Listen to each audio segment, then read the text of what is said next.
Hello, नमस्कार।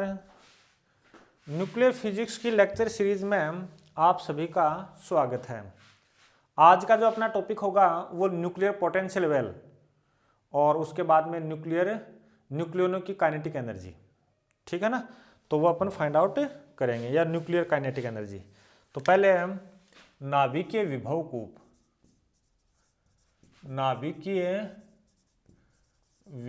कूप या फिर इसको लिखो न्यूक्लियर पोटेंशियल वेल।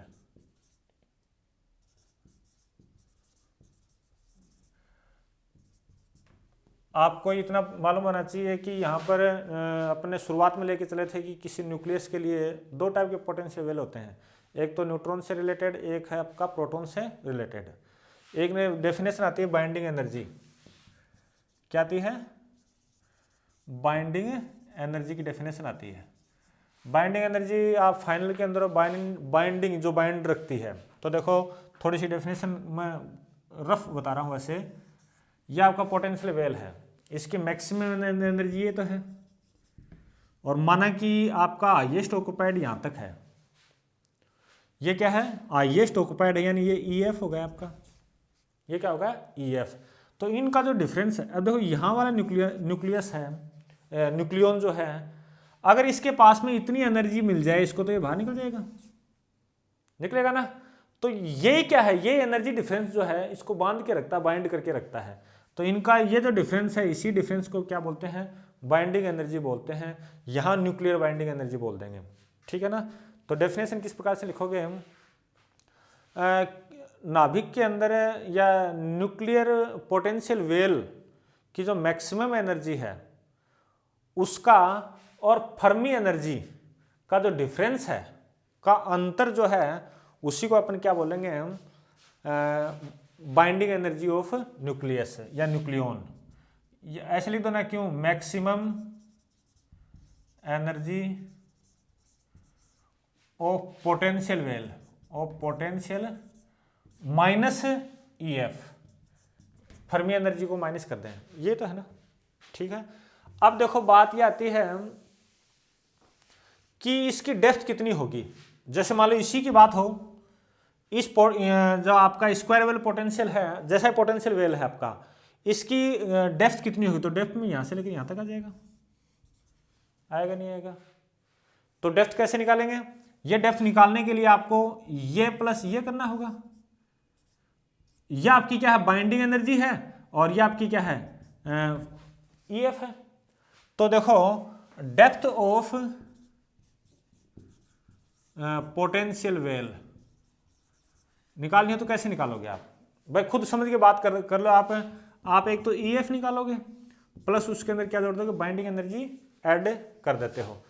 अरे डेप्थ का मतलब यहां से लेकर यहां तक की टोटल एनर्जी है, यहां से लेकर यहां तक की एनर्जी कितनी है? EF, ये लिखा हुआ। और ये एनर्जी क्या होती है? B होती है, बाइंडिंग एनर्जी होती है। अब देखो अपन ने देखो क्या किया था? EF वो लगभग 37 मेगा इलेक्ट्रॉन वोल्ट अपने इससे पहले वाले टॉपिक के अंदर फाइंड आउट किया था, ठीक है ना। अपन लोग ये जानते हैं पर न्यूक्लियन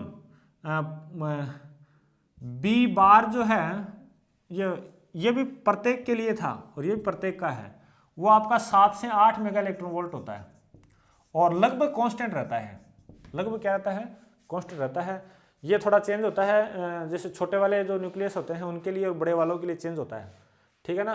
बाकी ये क्या रहता है? लगभग कांस्टेंट रहता है, 7 से 8 मेगा इलेक्ट्रॉन वोल्ट। एवरेज बोले तो 7.7, ठीक है ना। तो यहाँ पर अगर मैं ऐड कर देता हूँ 8 मेगा इलेक्ट्रॉन वोल्ट, तो ये आ गया आपका 45 मेगा इलेक्ट्रॉन वोल्ट। 7 लिखो तो 44 हो जाएगा। यहाँ तक मैंने क्या बताया? कुछ नहीं बताया है। एक डेफिनेशन तो ये बताया कि बाइंडिंग एनर्जी किसे कहेंगे। बाइंडिंग एनर्जी किसको कहते हो? कि जो पोटेंशियल वेल है उसकी हाईएस्ट एनर्जी और फर्मी एनर्जी का जो डिफरेंस है उसी को बाइंडिंग एनर्जी कहते हैं, ठीक है ना। फिर बाद में depth of the potential well, तो पोटेंशियल वेल की डेप्थ के अंदर अपन क्या बोलते हो? Fermi energy plus binding energy. Fermi energy अपन ने फाइंड आउट किया है पहले वाले टॉपिक के अंदर, हाईएस्ट है। तो हाईएस्ट है जब अपन ने क्या कर दिया था? N बराबर Z बराबर A/2 कर दिया था, तब जब आपको हाईएस्ट प्राप्त हुई थी। ये आपको हाईएस्ट कितनी प्राप्त हो सकती है? 8, और ये एवरेज ये भी पर न्यूक्लियन है और ये भी क्या है, पर न्यूक्लियन है। तो डेप्थ कितनी होगी आपकी 45 मेगा इलेक्ट्रॉन वोल्ट होगी, ठीक है ना। अब देखो कुछ जो बाहरी जो न्यूक्लियस होते हैं उसके अंदर न्यूट्रॉन और प्रोटॉन बराबर नहीं होते हैं, न्यूट्रॉन और प्रोटॉन बराबर नहीं होते हैं, न्यूट्रॉनों की संख्या क्या होती है, ज्यादा होती है। तो देखो मैं एक पहले तो पोटेंशियल वेल बना लेता हूं, पोटेंशियल वेल तो आपके समझ आना चाहिए। ये मैंने पोटेंशियल वेल बना दिया है ना। फिर बाद में ये तो मानना कि न्यूट्रॉन के लिए, फॉर न्यूट्रॉन। फिर प्रोटॉन के लिए एक और बना देता हूं इसी के साथ। प्रोटॉन आपको पता है प्रोटॉन क्या है, प्रोटॉन के अंदर क्या अप्लाई होता है, थोड़ा ज़्यादा हो गया ये, इंटरेक्शन होता है, और इंटरेक्शन वाला प्रोटॉन और प्रोटॉन के बीच में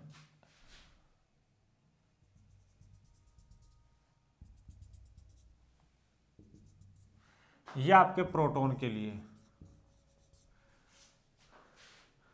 ये न्यूट्रॉन के लिए है और ये प्रोटॉन के लिए है। मेरी बात सुनो एक सेकंड के लिए। जब प्रोटॉन प्रोटॉन अंदर जब होते हैं तो अंदर वो केवल न्यूक्लियर फोर्स लगता है, तो बाहर जाके कौन सा फोर्स अप्लाई हो जाता है प्रोटोनों के बीच में, न्यूट्रॉनों के बीच में कोई फोर्स अप्लाई नहीं होता है। तो ये एकदम स्ट्रेट कर दिया।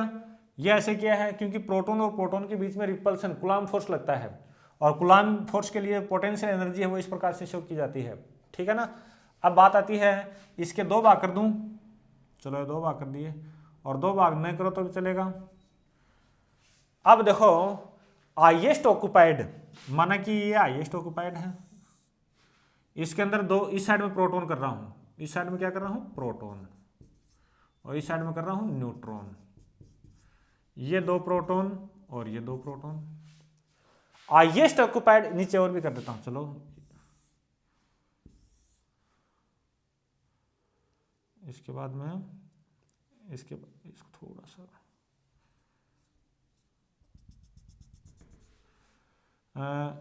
ये कर दिया, या फिर इसको यूं कर दो। एक ही बात आप समझते मेरे हिसाब से, पाउली एक्सक्लूजन प्रिंसिपल। अगर न्यूट्रॉन और प्रोटॉन जब बराबर होते हैं तो इस प्रकार से आपका काम चल जाएगा, ठीक है ना। ये जो हाईएस्ट ऑक्युपाइड एनर्जी स्टेट है, इसको इसकी एनर्जी को अपन क्या बोलेंगे, EF बोलेंगे, EF बोलेंगे। चूंकि EF आपकी दो प्रकार की है, एक प्रोटॉन से रिलेटेड है, एक न्यूट्रॉन से रिलेटेड है। For heavy nucleus, heavy nucleus आपका N तो होता है ज्यादा और Z होता है क्या होता है, कम होता है। तो देखो अब ज्यादा न्यूट्रॉन है उनको यहां रखूं मैं, मान लो यहां रखें तो आपका नाभिक स्थायी नहीं होगा, क्योंकि ये नाभिक है EF से ऊपर चला गया, तो इसके बाहर न्यूट्रॉनों के एमिट होने की संभावना ज्यादा है, न्यूट्रॉनों की बाहर निकलने की संभावना ज्यादा, उत्सर्जित हो जाएंगे। तो यानी स्थायी नाभिक की जब मैं बात करता हूं तो ये न्यूट्रॉन यहां नहीं होते हैं, ये आपके न्यूट्रॉन कहां होते हैं, यहां होते हैं। इसको भी वही ऐसे करना चाहो तो ऐसे कर दो, ये दो दो करने की आवश्यकता नहीं है, या तो ऐसे शो कर दो या फिर ऐसे शो कर दो, एक का ऊपर स्पिन है एक का नीचे की ओर है, ठीक है ना, दोनों में से एक कर दो। अब बात आती है, आप खुद बताओगे, मैं नहीं बताऊंगा, कि बाइंडिंग एनर्जी। तो बाइंडिंग एनर्जी अगर देखो इसकी न्यूट्रॉन की जो बाइंडिंग एनर्जी की जब बात करते हैं, न्यूट्रॉन की बाइंडिंग एनर्जी की जब बात करते हैं तो, और प्रोटॉन की जब बात करते हैं तो आपकी ये हो गई। आपको ये कंफ्यूज कर रहा होगा, लेकिन ये बहुत ही छोटा भाग है, इसको आप इसके इक्विवेलेंट मान सकते हो, ठीक है ना। बाहर निकलने के बाद में रिपल्सन लगता है तो ये बाहर के लिए है अपना, है ना, ये हो गया। फिर बाद में आपके पास में अपने दो किए थे, एक तो EFZ, एक क्या था EFN। ये फर्मी एनर्जी फॉर प्रोटॉन, ये Fermi energy for neutron.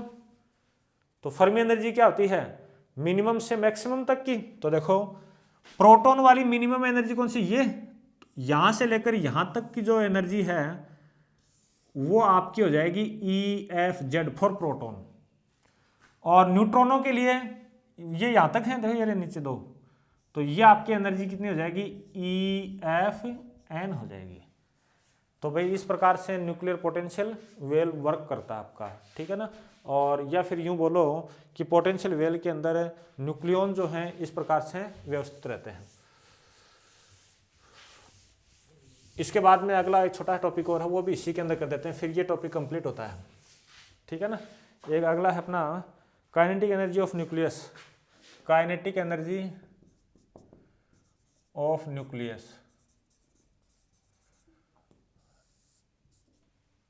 Kinetic energy of nucleus किस प्रकार से निकालें, देखो सबसे पहले हम प्रत्येक न्यूक्लियन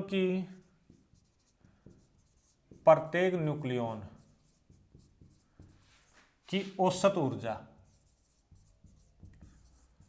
या एवरेज काइनेटिक एनर्जी, ये काइनेटिक एनर्जी है ऑफ ईच न्यूक्लियन, तो उसके लिए ये लिखा। अब देखो इसको समझो, ये आपका विभव कूप था, ये सपोज करो जितने भी हैं, यहां तक की ऊर्जा कितनी, उसके पास टोटल ऊर्जा कितनी, EF है, EF है। इसमें number of particle, number of nucleon का अगर डिवाइड कर देता हूं तो आपके पास में वो आ जाएगी एवरेज काइनेटिक एनर्जी आपके पास में आ जाएगी। यहाँ पर काइनेटिक की बात करेंगे, पोटेंशियल एनर्जी तो क्या है आपकी 0 है। तो देखो कैसे करते हैं, थोड़ा सा नीचे लिखता हूँ। टोटल एनर्जी E से EF तक, एक न्यूक्लियन की एनर्जी माना कि E है तो न्यूक्लियन की संख्या DN, फिर 0 से EF तक हो जाएंगे, फिर टोटल न्यूक्लियन आ जाएंगे upon total number of nucleon DN 0 to EF। और एवरेज निकालने का ये प्रोसेस होता है। We know that DN equal to क्या आपका, DN इक्वल टू, मेरे जहां तक याद है वो πa³/2, ये 2 है, πa³/2। और फिर बाद में क्या लिखा था वो देखो थोड़ा सा, 2m अपॉन π² की पावर 3/2 और E half DE, E half, और ये लिखा DE लिखा था। कैलकुलेशन में मिस्टेक नहीं हो जाए, थोड़ा गौर करके देखोगे। ये वैल्यू देखो, इसके अंदर डायरेक्ट पुट कर दो, DN की वैल्यू पुट कर दो, अपना काम हो जाएगा। E इक्वल टू, जो बाहर निकलना चाहिए उसको बाहर निकाल लें, तो ऊपर आ जाएगा πa³ 2m π² की power 3/2 integration 0 to EF, E हर एक ही ये हो गया आधा 3/2 और DE अपॉन में क्या आएगा, ये अपॉन में 2 और है, πa³/2 और 2m अपॉन π² की पावर 3/2 0 to EF और E की पावर हाफ DE। ये तो आपका पूरा क्या हो गया, कैंसिल हो गया, ठीक है ना। अब इनको थोड़ा सा कर लेते हैं। Average energy of per nucleon equal to, वहाँ से आ जाएगा, ध्यान रखो तो 3/5 और EF की पावर 5/3 है। अरे थोड़ा सा गलत हो गया ये, इसमें 1 ऐड करेंगे तो 5/2 आएगा, तो ये आ जाएगा 2/5 और 5/2। नीचे आ जाएगा आपका 2/3 और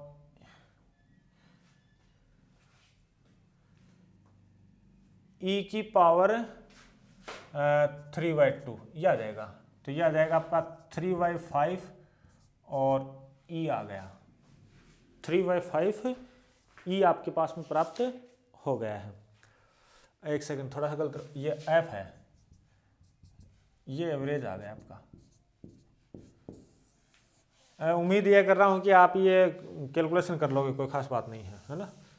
फिर बाद में देखो, ये तो आ गई फॉर ईच न्यूक्लियन, ये एवरेज है। तो देखो काइनेटिक एनर्जी ऑफ न्यूक्लियस कैसे निकाले? न्यूक्लियस के अंदर तो जेड प्रोटॉन है, तो मैं कैसे इसको लिखा, मैंने ई लिखा। तो देखो Z N neutron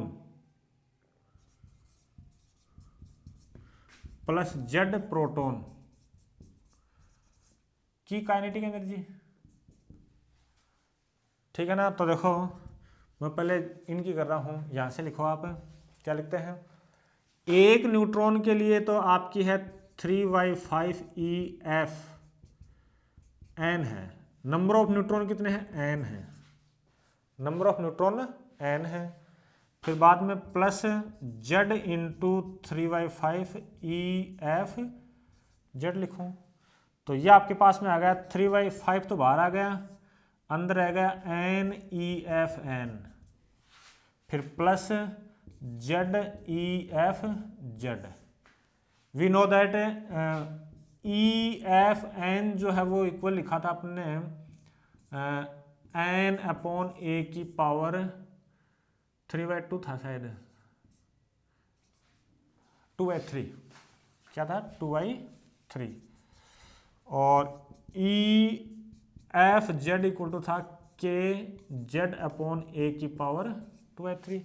value put करें हम तो 3/5 k तो बाहर आ जाएगा, ये आपका आ गया n, ये है ही, और उधर से एक n और हो जाएगा, तो ये आ जाएगा 5/3, है ना।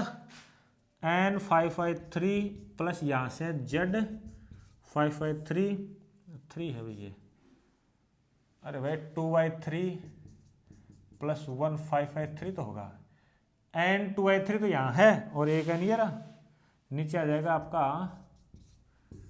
तो यह आपकी आ गई काइनेटिक एनर्जी ऑफ न्यूक्लियस। इस प्रकार से माय डियर स्टूडेंट ये टॉपिक अपना कंप्लीट होता है। थैंक यू, बहुत बहुत धन्यवाद।